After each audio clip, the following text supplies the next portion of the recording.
सोचिए, एक ऐसी इमारत जो बनी तो थी एक विदेशी साम्राज्य का रौब और ताकत दिखाने के लिए, लेकिन आज आज वही इमारत आजाद मुंबई की धड़कन है। आज के इस एक्सप्लेनर में हम पत्थरों के एक ऐसे ही ढांचे की कहानी में गोता लगाने वाले हैं। एक ऐसा ढांचा जो सिर्फ ईंट पत्थर नहीं, बल्कि हमारे इतिहास का एक जीता जागता गवाह है, हमारा अपना गेटवे ऑफ इंडिया। तो चलिए शुरू करते हैं। अब एक बहुत ही दिलचस्प सवाल है। एक ऐसा स्मारक जिसे एक विशाल ब्रिटिश साम्राज्य के स्वागत के लिए बड़े शान से बनाया गया था, वो भला उसी साम्राज्य की हमेशा हमेशा के लिए विदाई का दरवाजा कैसे बन गया? मतलब क्या इत्तेफाक है ना?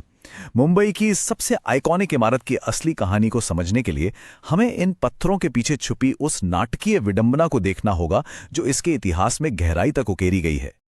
आपको पता है, इतिहास का एक बहुत बड़ा मिथक या कह लीजिए भ्रम क्या है? लोगों को लगता है कि जब 1911 में ब्रिटिश सम्राट किंग जॉर्ज पंचम और रानी मैरी भारत आए थे तो उनका स्वागत इसी भव्य पत्थर के गेटवे ने किया था। लेकिन असलियत जानकर आप शायद थोड़े हैरान रह जाएंगे।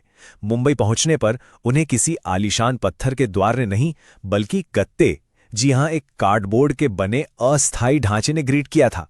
मतलब असली स्मारक का तो उस वक्त एक पत्थर भी नहीं रखा गया था। खैर, कार्डबोर्ड से लेकर एक मजबूत पत्थर की इमारत बनने तक का सफर वाकई कमाल का है। तो आइए अब जरा उस वास्तुकला यानी आर्किटेक्चर की बारीकियों को समझते हैं जिसने उस गत्ते के भ्रम की जगह ली। इस शानदार ढांचे को डिजाइन किया था स्कॉटिश आर्किटेक्ट जॉर्ज विटेट ने, और उन्होंने इसके लिए जिस शैली का इस्तेमाल किया उसे इंडो सैरासेनिक आर्किटेक्चर कहते हैं। अब आप सोचेंगे ये क्या है? तो देखिए, ये 19वीं सदी के ब्रिटिश भारत का एक बड़ा ही पॉपुलर स्टाइल था। इसमें बेसिकली भारतीय और इस्लामिक डिजाइन के तत्वों को यूरोपियन क्लासिकल और गॉथिक आर्किटेक्चर के साथ एक बहुत ही स्मार्ट तरीके से मिक्स किया गया था। एकदम परफेक्ट ब्लेंड। और फिर कई सालों की कड़ी मेहनत के बाद फाइनली 1924 में ये डिजाइन पूरी तरह से हकीकत में बदल गया।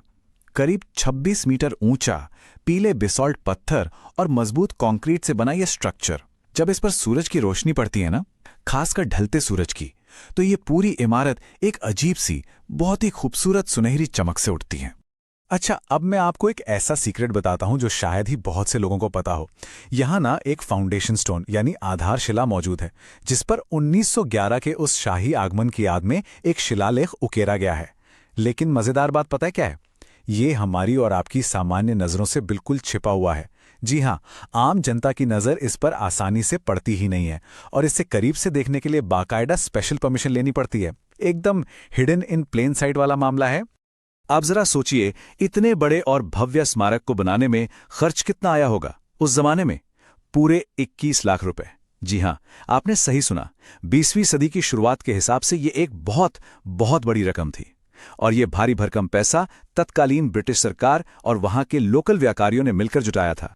अगर हम इसकी आर्किटेक्चरल डिटेल्स में जाएं तो आप देखेंगे कि हर एक कोना, हर एक डिजाइन को गुजरात और महाराष्ट्र के लोकल कारीगरों ने कितनी बारीकी से तराशा है। इसका जो बीच का गुंबद है ना, वो 15 मीटर चौड़ा है, और इसमें 16वीं सदी की गुजराती वास्तुकला की झलक मिलती है।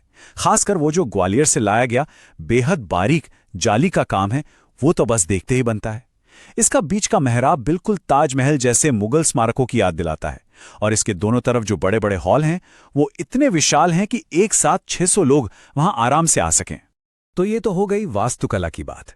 लेकिन कोई भी इमारत सिर्फ ईंट पत्थरों से महान नहीं बनती। वो महान बनती है उन घटनाओं से जिनकी वो गवाह होती है।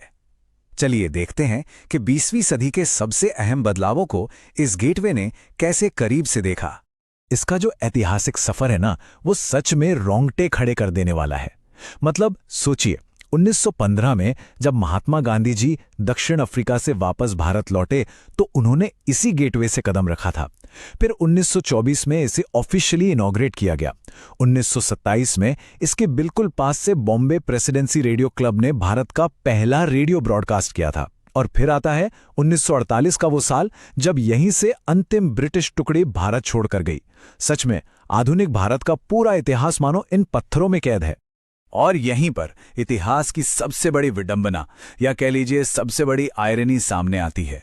जिस शानदार प्रवेश द्वार को एक विदेशी साम्राज्य ने अपनी शान शौकत दिखाने और अपने भव्य स्वागत के लिए बनवाया था, वो आखिर में उसी साम्राज्य के पतन और उनकी आखिरी विदाई का गवाह कैसे बन गया।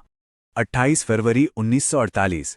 ये वो तारीख है जब समरसेट लाइट इन्फेंट्री की पहली बटालियन ने इसी मेहराब के नीचे से अपने जहाज़ों पर सवार होने के लिए मार्च किया था, पूरे 21 तोपों की सलामी के साथ। और इसी के साथ जो दरवाज़ा भारत में उनके राज का एंट्री गेट था, वो हमेशा के लिए ब्रिटिश राज का एग्जिट डोर बन गया। ये लम्हा सच में इतिहास के पन्नों में हमेशा के लिए दर्ज हो गया। लेकिन ठहरिए, इतिहास की इन बड़ी बड़ी किताबों के अलावा भी इस गेटवे के इर्द गिर्द बहुत सी ऐसी कहानियां और रहस्य हैं जो आज भी लोगों के बीच फुसफुसाए जाते हैं। चलिए कुछ ऐसे ही अनसुने किस्सों पर नजर डालते हैं।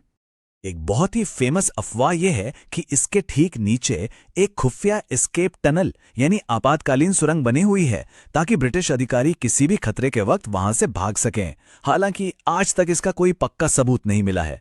इसके अलावा जिस जगह पर यह खड़ा है उसे पहले अपोलो बंदर कहा जाता था। अब आप सोचेंगे अपोलो मतलब वो ग्रीक देवता? बिल्कुल नहीं। दरअसल ये नाम मराठी शब्द पलवा से बिगड़कर बना है, जिसका मतलब होता है छोटी नाव। और तो और लोकल मछुआरों की माने तो यहां समुद्र के अंदर एक बहुत पुराना जलमग्न मंदिर भी हुआ करता था। है ना दिलचस्प? अगर हम थोड़ा हाल के दशकों की बात करें तो इस जगह ने मुंबई के सबसे गहरे जख्म भी देखे हैं और उस जख्म से उभरने का जज्बा भी। 2003 का वो भयानक बम धमाका हो या फिर 2008 के वो दिल दहला देने वाले आतंकी हमले जहां इसके ठीक सामने ताजमहल होटल को निशाना बनाया गया था। इन सब के बावजूद ये वही जगह है जहां हमले के बाद मुंबईकर एकजुट हुए, शांति के लिए, एक दूसरे के साथ खड़े होने के लिए। ये ढांचा सिर्फ एक स्मारक नहीं रहा, ये इस शहर के कभी ना टूटने वाले हौसले का एक बहुत बड़ा प्रतीक बन गया। आज जब आप गेटवे ऑफ इंडिया जाते हैं तो आपको एक बहुत ही खूबसूरत कॉन्ट्रास्ट देखने को मिलता है। इस साम्राज्यवादी ढांचे के ठीक पास महान मराठा योद्धा छत्रपति शिवाजी महाराज की एक बेहद शानदार और भव्य प्रतिमा खड़ी है। आपको बता दूं, ये प्रतिमा 1961 में लगाई गई थी, और वो भी किसकी जगह? उसी किंग जॉर्ज पंचम की मूर्ति को हटाकर। ये अपने आप में एक बहुत बड़ा सिंबल है भारत की अपनी पहचान और अपने गौरव को फिर से स्थापित करने का। तो अब जब हम इस एक्सप्लेनर के आखिर में आ गए हैं तो ये सोचने पर मजबूर होना पड़ता है कि जो इमारत एक विदेशी ताकत का महिमा मंडन करने के लिए बनाई गई थी, वो आज़ाद मुंबई की सबसे लचीली और आज़ाद आत्मा कैसे बन गई? शायद समय की यही खूबी है।